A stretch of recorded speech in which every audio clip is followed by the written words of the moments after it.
우리가 단순히 피아노 소리를 듣는 것으로 끝나는 게 아니고 피아노를 친 사람이 누굴까?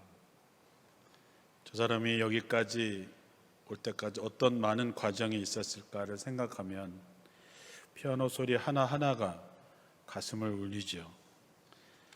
오늘 피아노 치신 분 잘 모르시죠? 태백이 낳은 예술가입니다. 얼마 전에 장가 갔죠. 김태용 성도인데 여러분들이 피아노 소리를 듣고 앞으로 또 큰 일을 할 수 있도록 여러분 위해서 기도해 주시기를 부탁드립니다. 지난주에는 구정설을 지냈습니다. 거리두기 때문이고 코로나 때문이긴 하지만 이렇게 조용한 설은 처음 맞이해 본 것 같습니다. 하긴 은행에서 세뱃돈에 쓰려고 신권을 바꾸는 그것이 절반으로 줄었다고 하니까 이번 설날이 우리에게 어떤 설이었는지를 보여주고 있습니다. 아마 어르신들은 자식들이 오지를 않아서 서운한 마음도 계셨을 것이고 며느리들은 모처럼 편한 설을 맞이해서 좋았을지도 모르겠습니다. 이 5명 이하라고 하는 이 숫자는 4명까지라고 하는 얘기인데 가만히 생각해 보면 이래도 안 되고 저래도 안 되는 아주 애매한 숫자 같습니다. 결국은 자기 식구들 외에는 모일 수 없다라고 하는 것이겠지요. 거리두기라고 하는 말이 이제 우리에게 익숙해진 말이 되었습니다. 이것 때문에 우리가 얻은 것도 있지만 잃어버리는 것도 많이 있습니다. 이걸 한번 진지하게 생각해서 비록 몸은 거리에 있지만 마음만큼은 더욱더 가까워질 수 있는 여러분들이 되시기를 주님의 이름으로 축원합니다. 이제 원주는 1.5단계로 내려갔습니다. 그래서 예배를 드릴 수 있는 인원도 20%에서 이제 우리는 30%까지 예배를 드릴 수 있어서 한 450명까지는 한 번에 예배 드릴 수 있게 되었습니다. 이제 1, 2, 3부 모두 나와서 모든 성도들이 예배를 드릴 수 있는 여유가 생겼습니다. 예배를 회복하시고 신앙의 기지개를 펴게 되기를 주님의 이름으로 축원합니다. 또 앞으로 어떻게 될지 모르겠지만 예배 드릴 수 있는 기회가 있을 때마다 보다 더 하나님을 사모하시고 무엇보다 정신을 바짝 차리고 이제 살아야 될 때입니다. 설을 맞이하면 사람들이 보통 새해 복 많이 받으십시오 라고 얘기를 합니다. 복이라고 하는 말은 전 세계 모든 사람들이 다 좋아하는 단어이죠. 우리가 지난번에도 말씀을 드렸지만 복자와 화자 이 두 단어에는 볼시라고 하는 변이 붙어 있습니다. 사람이 무엇을 보느냐에 따라서 복이 될 수도 있고 화가 될 수도 있다라고 하는 말이 되겠습니다. 처음 만나는 사람들 또 길에 지나가는 사람들을 보면 저는 늘 궁금합니다. 뭐가 궁금하냐 하면 이분은 뭘 보면서 살까? 무슨 생각을 하면서 살까 하는 것이죠. 여러분은 무엇이 보이십니까? 그리고 무엇을 보며 살고 계십니까? 복이 될 만한 것을 보고 사시는지 화가 될 만한 것을 보고 사시는지 둘 중에 하나겠지만 바라기는 여러분 모두가 다 어떤 상황에서도 복이 될 만한 것을 보고 사셔서 복된 한 해를 맞이하시기를 주님의 이름으로 축원합니다. 우리가 시편 복 있는 사람부터 시작을 해서 7편까지는 다윗이 아주 애끓는 고난의 직면에 있는 이 다윗이 하나님 나를 좀 돌봐주십시오. 나를 좀 살려주십시오.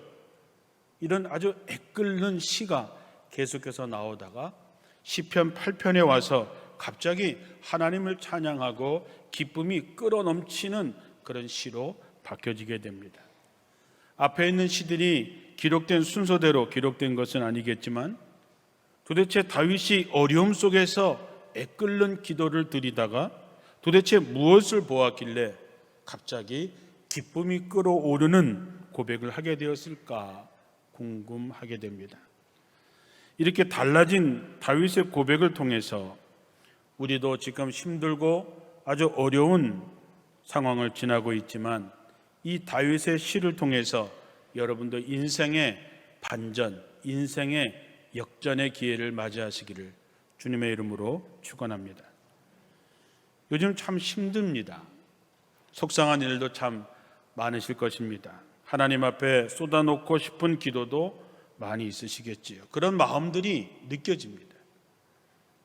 마음이 울적한 사람, 이런저런 일로 마음 상하신 사람, 어려워진 형편 때문에 억지로 버티고 있는 사람, 앞에 어떻게 될지 막막해서 걱정하는 사람들이 우리도 그 중에 한 사람일 것입니다. 어떤 사람은 서 있기조차 어려울 만큼 힘든 상황을 지나시는 분들도 계십니다. 그런데 그것은 우리만 그런 것이 아니라 다윗도 그러했습니다. 시편 1편에서 시작해서 계속되는 시편에 연속해서 하나님 나를 도와주십시오, 나를 살려주십시오, 내가 죽게 되었다고 하는 아주 애달픈 그 시를 보면 다윗의 상황이 얼마나 힘들고 어려웠는지를 우리는 알 수 있습니다. 그러다가 문득 다윗은 간구하는 기도를 멈추고 하늘을 우러러 하나님을 찬양하게 됩니다. 오늘 본문 시편 8편이 그렇게 시편에서 처음 등장하는 찬양시입니다. 다윗의 시 인도자를 따라 깃딧에 맞춘 노래 이렇게 되어져 있습니다. 이 깃딧이라고 하는 말은 고대 히브리인들이 사용했던 그런 악기의 이름입니다. 1설에 의하면 이 깃딧이라고 하는 말에서 기타가 나왔다라고 하는 말도 있습니다. 또 다른 뜻에는 보면 열매를 수확할 때 부르는 노래라고 하는 뜻도 있습니다. 고난과 고통을 끝내고 기쁨의 곡식의 열매를 거두는 농부의 그 기쁨, 그 환희에 찬 많은 고생과 수고 끝에 얻어진 그 열매에 대해서 감사하는 그 기쁨의 시라고 하는 것이죠. 문득 시편 126편 말씀이 떠올랐습니다. 여러분에게 이 시편 126편에 결실이 있기를 간절히 바라는 마음으로 이 시편을 한 번 더 읽어드리겠습니다. 시편 126편은 이렇게 시작합니다. 주님께서 시온에서 잡혀간 포로를 시온으로 돌려보내실 때에 우리는 꿈꾸는 사람 같았다. 그때에 우리의 입은 웃음으로 가득 찼고 우리의 혀는 찬양의 함성으로 가득 찼다. 그때에 다른 나라 백성들도 말하였다. 주님께서 그들의 편이 되어셔서 큰 일을 하셨다. 주님께서 우리 편이 되시어 큰 일을 하셨을 때에 우리가 얼마나 기뻤던가. 주님께서 마른 땅의 시내들에 다시 물을 흐르게 하듯이 포로로 잡혀간 자들을 돌려 보내주십시오. 눈물을 흘리며 씨를 뿌리는 사람은 기쁨으로 거둔다. 울며 씨를 뿌리러 나가는 사람은 기쁨으로 단을 가지고 돌아온다. 올 한 해 여러분에게 이런 기쁨이 충만하기를 주님의 이름으로 축원합니다. 다윗은 어렵고 힘든 일이 많아서 눈물을 흘리며 기도하는 날이 많았는데 어느 날 밤에 하늘에 달과 별을 쳐다보게 됩니다. 그리고 그 우주에 가득 찬 하나님의 그 존귀하심, 하나님의 위엄을 경험하게 됩니다. 다시 말하면 다윗은 자기 주변의 상황을 찍어 너무 어려워서 날마다 살려주십시오, 나를 도와주십시오, 나를 지켜주십시오 라고 하다가 어느 날 문득 고개를 들어서 밤하늘에 빛나는 별들을 바라보면서 거기서 하나님을 보게 된 것이지요. 그래서 그는 악기를 꺼내서 악기를 튕기면서 노래를 부른 것입니다. 여호와 우리 주여, 주의 이름이 온 땅에 어찌 그리 아름다운지요. 주의 영광이 하늘을 덮었나이다. 3절엔 이렇게 말합니다. 주의 손가락으로 만드신 주의 하늘과 주께서 베풀어 두신 달과 별을 내가 봅니다. 다른 번역에 보면 주께서 만드신 하늘, 그곳에 두신 달과 별, 내가 신기한 눈으로 바라봅니다. 이렇게 되어 있습니다. 여러분도 밤하늘에 펼쳐진 많은 별들을 보신 적이 있습니까? 요즘에는 전기가 너무 환해서 사실은 별을 볼 일들이 별로 없으시지요. 그러나 다윗이 있는 팔레스틴의 그 장엄한 그 별들, 하늘에 펼쳐진 수많은 별들을 바라보면서 다윗은 거기에서 하나님을 만나게 된 것이지요. 우리는 지금 무엇을 보면서 살고 있을까? 다윗이 처해 있는 상황은 지금 우리보다 훨씬 더 어려웠을 때입니다. 다윗의 현실은 사방을 보아도 다 막혀 있는 벽이 자기를 둘러싸여 있는 것 같습니다. 마치 깊은 웅덩이에 빠져 있는 요셉과 같은 신세지요. 그러나 사방은 막혀 있지만 그때 열려져 있는 것은 단 하나, 하늘뿐이었습니다. 다윗은 하나님의 영광으로 가득 차 있는 하늘을 보게 된 것이지요. 여러분도 오늘 한번 하늘을 쳐다보시기 바랍니다. 이런 경험이 특별히 없으시다면 이제 날이 좀 좋아지면 밤에 수양관에 가셔서 밤하늘의 별들을 한번 보시기 바랍니다. 밤하늘의 별, 우리가 과학적으로 좀 설명하면 도대체 이 하늘의 별이 얼마나 있을까? 이 우주는 얼마나 넓을까 하는 것이지요. 지금까지의 과학으로 발견한 걸 보면 은하계라고 하는 것이 하나가 있으면 그 은하계 안에 별이 한 2천억 개 정도 된다고 합니다. 여러분은 놀라지도 않으시죠? 2천억 개의 별이 한 은하계를 꾸미고 있는데 이런 은하계가 이 우주에 1,000억 개가 있다고 합니다. 이 속에는 태양보다 1000배나 더 크고 지구보다 10만 배나 더 큰 별들이 그냥 무진장으로 수두룩히 있습니다. 사실 현대 과학의 한계로 추론하는 것이지 우주의 끝이 어디인지 알 수가 없습니다. 아주 쉽게 얘기하면 지금 이 우주 안에 있는 별의 숫자는 전 세계 모든 해변에 있는 모래알 수보다 별의 숫자가 훨씬 더 많다라고 하는 것이 정설입니다. 자, 그렇다면 다윗이 본 것은 무엇일까요? 밤하늘에 펼쳐진 그 수많은 별들을 바라보면서 표준 세번역은 이렇게 번역하고 있습니다. 우리 하나님 주님의 이름이 온 땅에 어찌 그리 위엄이 넘치는지요.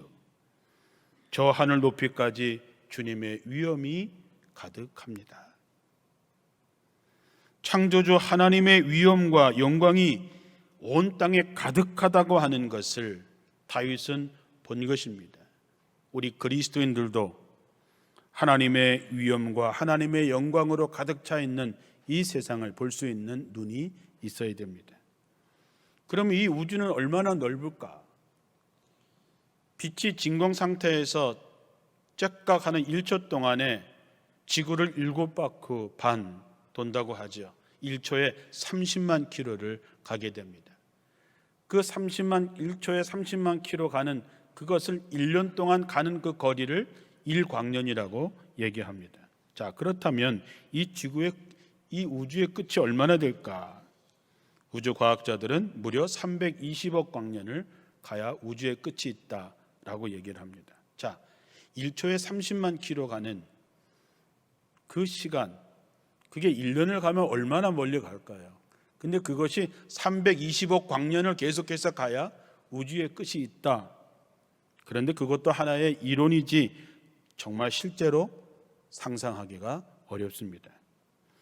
우리 하나님께서 이토록 어마어마한 우주를 만드셨습니다. 우리 머리로 이해하기가 불가능한 것이지요.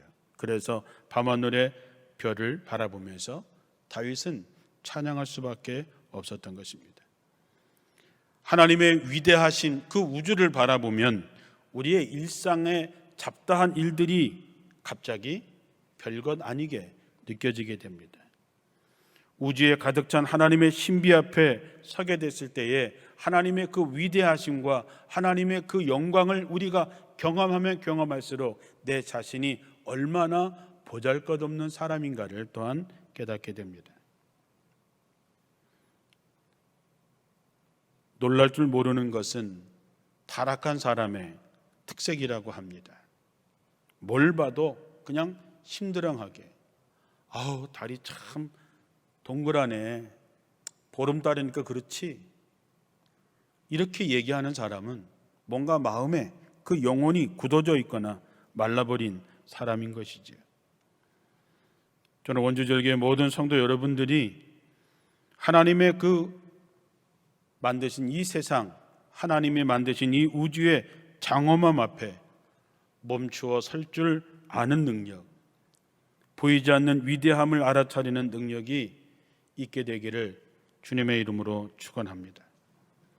자기 상황에 지금 너무 힘들고 어려웠던 다윗은 밤하늘을 바라보면서 세상에 가득 찬 하나님의 숨결을 느끼고 있는 것이지요. 그리고 그 우주를 만드신 하나님의 위엄 앞에서 보잘것없는 자기 자신을 발견하게 됩니다. 그래서 다윗이 고백하는 것입니다. 아, 하나님, 사람이 무엇이길래, 제가 누군데 이렇게 저를 생각해 주시며 내가 누군데 저를 돌보십니까? 사람이 무엇이길래 주께서 그를 생각하시며 인자가 무엇이길래 주께서 그를 돌보시나이까? 여기서 사람이 무엇이길래의 사람이라고 하는 말은 히브리어로 쉽고 병들고 깨지기 쉽고 부패하고 낡기 쉬운 존재라고 하는 뜻이고, 인자라고 하는 말은 흙의 아들 한 줌의 흙에 불과한 유한한 존재라고 하는 것을 말하고 있습니다. 다시 말하시면 영원한 하나님, 그 위대하신 하나님 앞에 있는 내 자신을 돌아보니까 깨지기 쉽고 병들고 썩고 낡기 쉽고 한 줌의 흙에 불과한 나같이 정말 티끌 같은 나가, 정말 내가 뭔데 하나님이 나를 생각하시고 나를 돌봐 주십니까? 감격해서 하나님 앞에 도대체 내가 무엇인데, 내가 누군데 하나님 이렇게 저를 사랑하십니까? 라고 고백했던 것이죠. 누군가로부터 사랑을 받고 누군가로부터 격려를 받으면 참 힘이 됩니다. 그런데 우리를 격려해 주시고 우리를 사랑해 주시는 그분이 하나님이신데 우리들의 마음에 얼마나 큰 감격과 기쁨이 차 있어야 되는 것이냐 하는 것이죠. 하나님은 이 어마어마한 우주 속에서 왜 나를 사랑하시는 것일까? 이 우주 속에서 지구 하나 없어진다고 해도 아무 상관이 없을 터인데 우리가 도대체 하나님의 사랑을 받을 만한 어떤 것이 있는 것일까?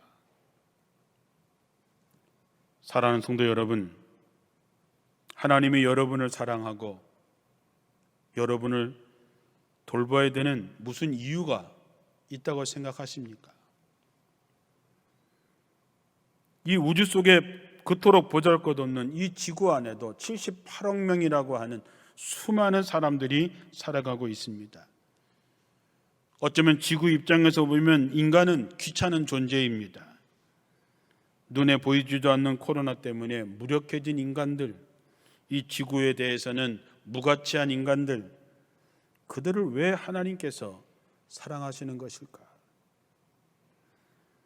도대체 내가 하나님에게 도대체 어떤 가치가 있길래 하나님은 나를 사랑한다고 말씀하고 있는 것일까? 여러분도 스스로에게 한번 질문을 던져보십시오. 도대체 내가 뭔데? 도대체 내가 무엇이길래 하나님은 우리를 사랑하실까? 우리가 우리 자신을 돌아보면 하나님의 사랑을 감당할 만한 존재가 못 된다는 것을 인정할 수밖에 없습니다. 우리는 무지할 뿐만 아니라 욕망의 종로를 타고 사느냐고 자기에게 주어진 생명의 값도 제대로 못하고 사는 사람들입니다. 그런 잘못된 것으로 가득 차 있는 사람에게 관심을 가지시는 하나님의 마음은 어떤 것일까? 다윗의 질문에 대한 답은 시편 103편의 14절에 나옵니다. 부모가 자식을 가엾게 여기듯이 주님께서는 주님을 두려워하는 사람을 가엾게 여기신다. 주님께서는 우리가 어떻게 창조되었음을 알고 계시기 때문에 우리가 한갓 티끌임을 알고 계시기 때문이다. 하나님은 우리가 한갓 티끌에서 흙에서 만들어진 거라고 하는 것을 아십니다. 하나님이 만드셨기 때문이죠.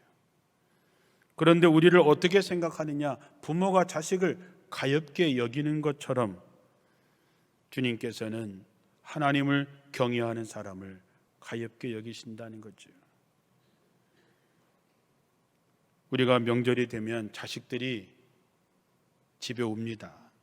자식이 다 잘 되진 않지요.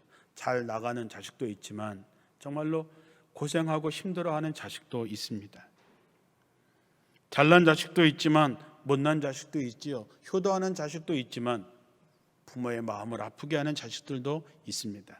그러나 그 어느 하나 버리지 못하는 것이 부모님의 마음입니다. 자식 때문에 속은 상하지만 버릴 수 없는 것이 자식입니다. 하나님은 부모가 자식을 가엾게 여기듯이 우리를 그렇게 대하신다는 거죠. 그것을 우리는 사랑이라고 말하는 것입니다.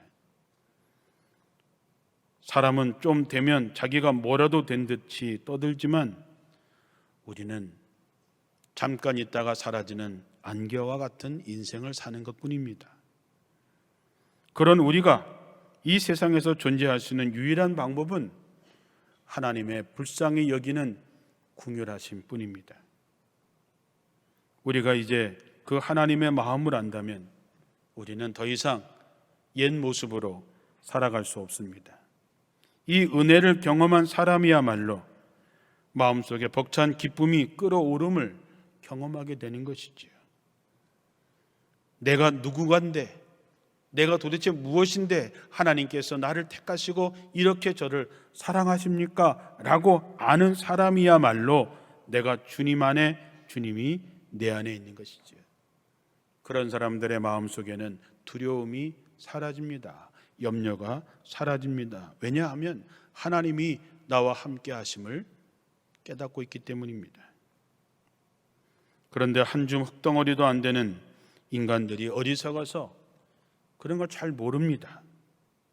그래서 하나님의 대적자가 되고 원수가 되고 보복자가 되기도 합니다.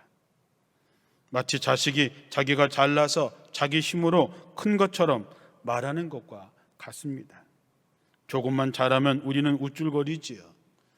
요즘에 텔레비전에 보면 그저 조금만 인기 있으면 그저 성을 빼고 거기다가 갓이라고 하는 이름을 붙입니다.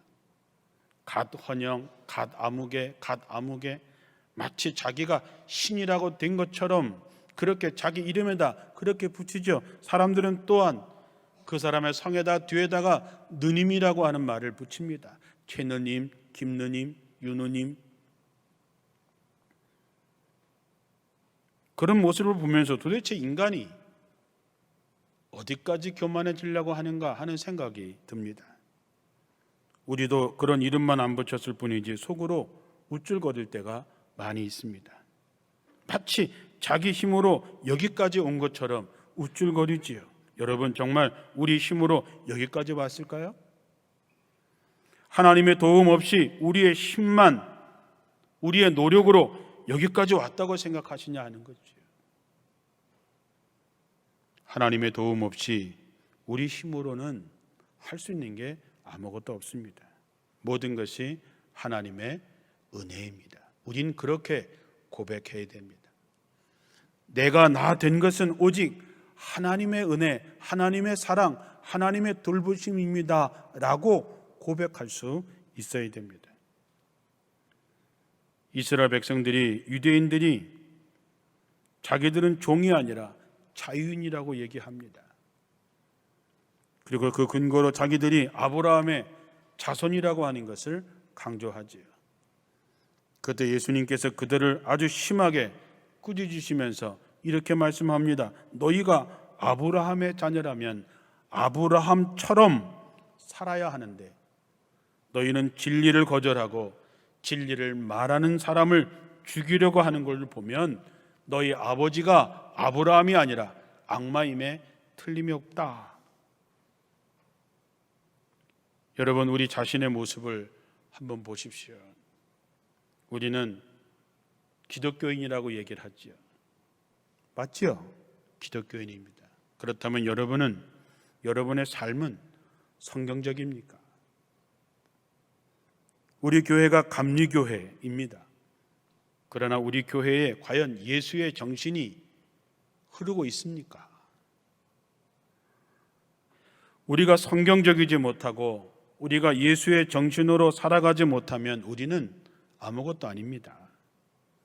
우리가 예수님의 정신과 가르침을 따라서 살지 못한다면 우리는 성경에 나오는 바리새인과 율법사와 다를 바가 없습니다.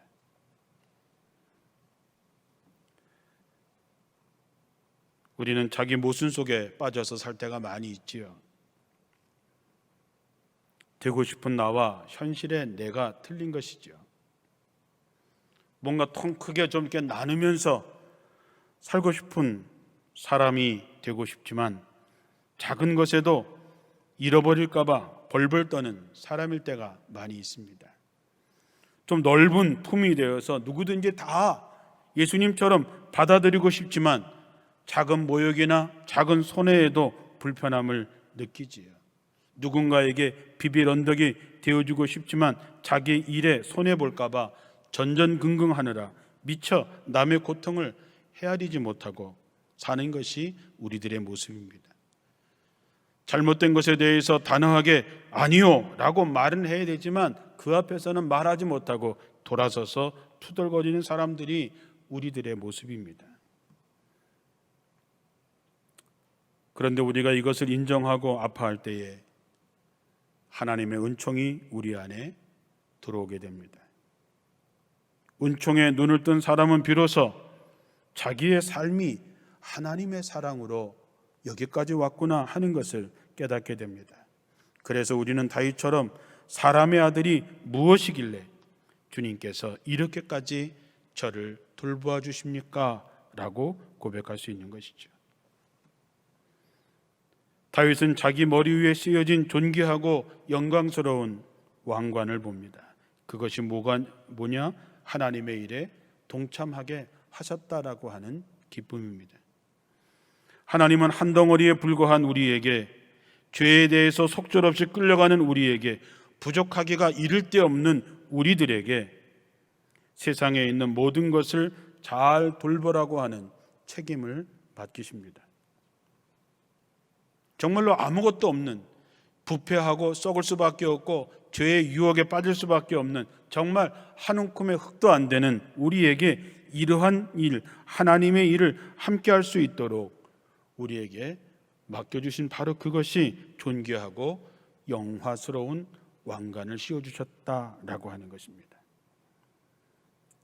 그러나 우리는 어쩌면 이런 소망을 잃어버리고 살았습니다. 지구야 병들든 말든, 다른 사람이야 어찌 되든 말든 나만 잘 살면 그만이라는 생각에 사로잡혀 살아왔습니다.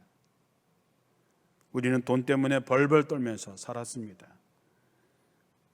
우리는 다음 세대의 것을 준비하지 않고 몽땅 먹어치우는 삶을 살아가고 있습니다. 유대인들의 속담에는 마지막 때가 되면 영혼이 없는 사람들이 태어난다, 이런 말이 있습니다. 어쩌면 지금이 그런 때가 아닌가 싶습니다.